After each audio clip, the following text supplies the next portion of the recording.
Magandang oras mga kababayan, narito na ang pinaka-latest update natin sa magiging lagay ng ating panahon ngayong araw at sa susunod na 24 oras. Patuloy na nakakaranas ng rapid intensification si Bagyong Francisco habang nasa loob ng Philippine Area of Responsibility at ngayon ay lumakas na ito bilang typhoon category. Bukod dito, nabuo na din ang kasunod na bagyo at sinasabi ng mga forecast na mas malakas ito. Alamin natin ang malaking pagbabago sa direksyon at lakas ni Typhoon Francisco. Para naman lagi kang updated sa lagay ng ating panahon, i-click mo lang ang subscribe button. Sa kasalukuyan, mas lumakas na at naging typhoon na ang bagyo na patuloy nating minomonitor habang patuloy na lumalapit sa bansa. Sa pinakabagong datos, si Typhoon Francisco ay may layo na lamang ang sentro nito sa humigit kumulang 760 kilometers east of Central Luzon. Sa ngayon, umaabot na sa maximum sustained winds na 130 kilometers per hour ang lakas ng hangin malapit sa sentro. May pagbugso hanggang 160 kilometers per hour at central pressure na 1,000 hectopascals. Kumikilos ito pa northwestward sa bilis na 25 kilometers per hour at dahil malapad ang sirkulasyon nito, ang strong to typhoon force winds ay umaabot palabas hanggang 420 kilometers mula sa gitna. Kaya kahit malayo ka sa mata, maaari mo pa rin maramdaman ang malakas na bugso ng ulan at hampas ng hangin sa outer rain bands, lalo na sa mga lugar na direktang tinatamaan sa silangan. Mahalagang tandaan na hindi lang mismong mata ng bagyo ang dapat bantayan. Sa ngayon, ang trough o buntot ng bagyo ay nagdudulot na ng epekto sa ilang bahagi ng bansa. Dahil dito nakakaranas na ng mas makapal na kalangitan at mga pag-ulan ang Bicol Region at ilang bahagi ng Eastern Visayas. Sa Metro Manila at sa nalalabing bahagi ng Luzon, nananatili ang posibilidad ng mga localized thunderstorm na maaaring magdala ng biglaang malakas na ulan, pagkulog at pagkidlat lalo na sa hapon at gabi. Unahin muna natin ang forecast weather condition sa mga lugar na direktang tinatamaan ng trough ni Typhoon Francisco. Para sa Bicol Region, inaasahan ng cloudy skies with scattered rains na may thunderstorms. Ang pangunahing dahilan nito ay ang trough o buntot ng Typhoon Francisco at dahil sa lawak ng sirkulasyon nito ay patuloy na humihila ng maraming moisture papunta sa silangang bahagi ng bansa. Meaning, posible ang pabalik-balik na mga pag-ulan sa buong maghapon. May mga pagkakataon na maaring lumakas ang mga buhos hanggang sa matitinding pag-ulan sa ilang lugar, lalo na pagsapit ng hapon o gabi. Dahil dito, hindi inaalis ang posibilidad ng bigla ang flash floods at landslides, lalo na sa mga mababang lugar, mga komunidad na malapit sa ilog at sapa, at mga lugar na may matatarik na kabundukan.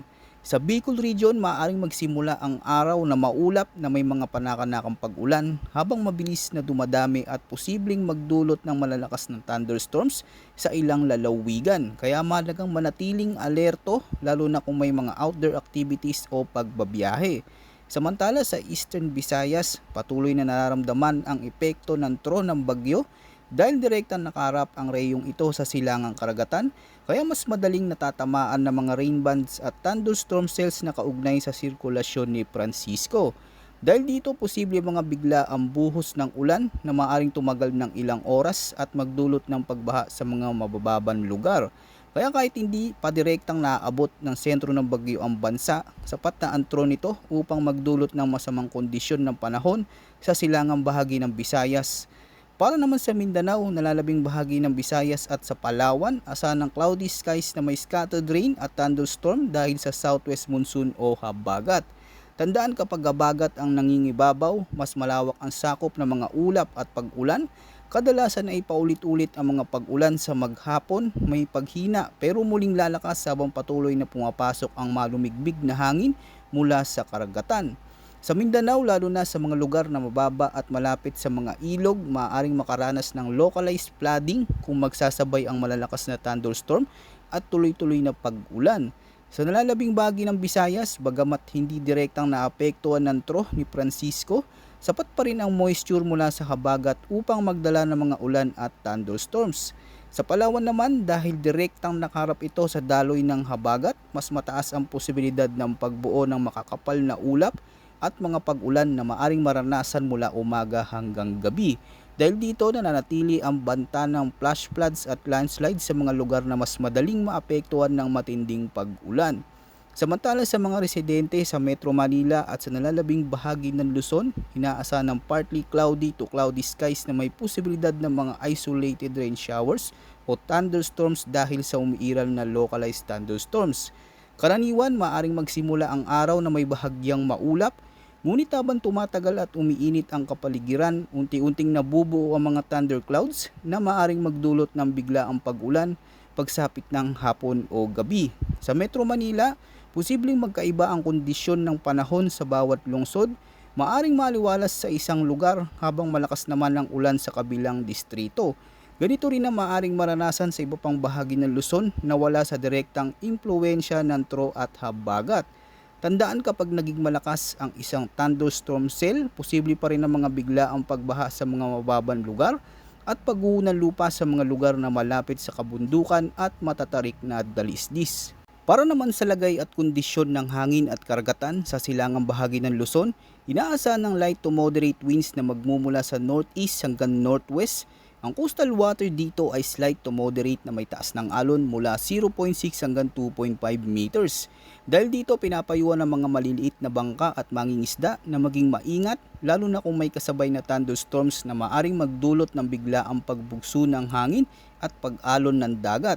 Dahil ito ang bahaging mas nakaharap sa direksyon ni Typhoon Francisco.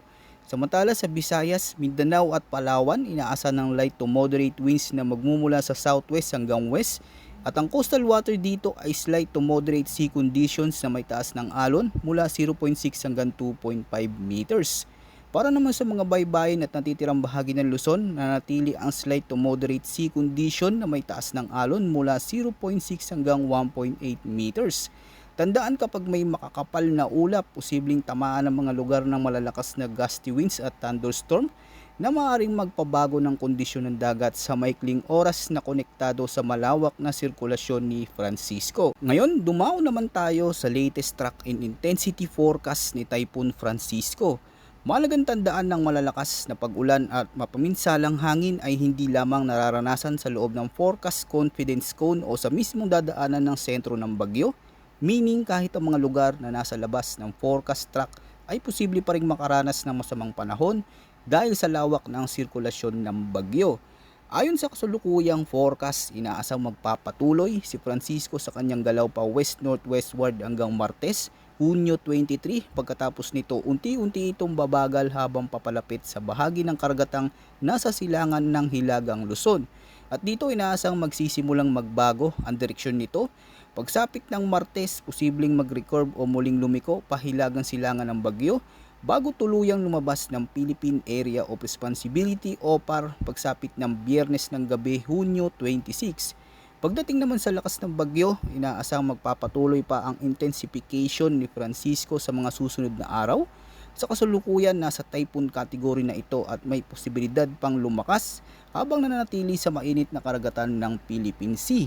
Ayon sa forecast, posibleng maabot ni Francisco ang kanyang peak intensity pagsapit ng Martes.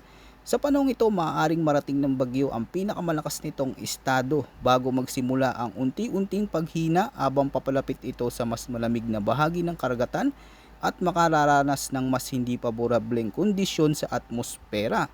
Habang patuloy nating minomonitor ang galaw ni Francisco, mahalagang tandaan na kahit hindi direktang tumama ang sentro ng bagyo sa bansa, maaari pa rin itong magdulot ng malalakas na pag-ulan, pabugso-bugsong hangin at pag-alon ng karagatan sa ilang bahagi ng Pilipinas, lalo na sa silangang bahagi ng Luzon, Bicol Region at Eastern Visayas. Bukod dito, may isa pang weather disturbance na patuloy din nating binabantayan sa mas malayong bahagi ng silangang karagatan.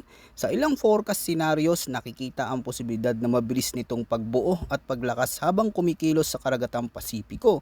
Kung magpapatuloy ang favorable na kondisyon sa karagatan, hindi naalis ng ilang modelo ang posibilidad na ang susunod na sistemang ito ay maaaring maging mas malakas kumpara sa naunang bagyo. Gayunpaman, masyado pang maaga upang patukoy ang eksaktong lakas, direksyon at posibleng epekto nito sa bansa. Sa ngayon, ang pinakamalagang mensahe ay patuloy nating bantayan ang bawat forecast update dahil tiyan na natiling aktibo ang silangang bahagi ng Pasipiko na siyang pangunahing pinagmumulan ng mga namumuong tropical cyclone sa panahong ito. Patuloy nating subaybayan ang bawat galaw ng mga sistemang ito at agad naming ihahatid ang mga pinakabagong impormasyon sa oras na may mga pagbabago sa forecast. Maraming salamat sa inyong suporta mga kababayan at huwag kalimutang mag-ingat.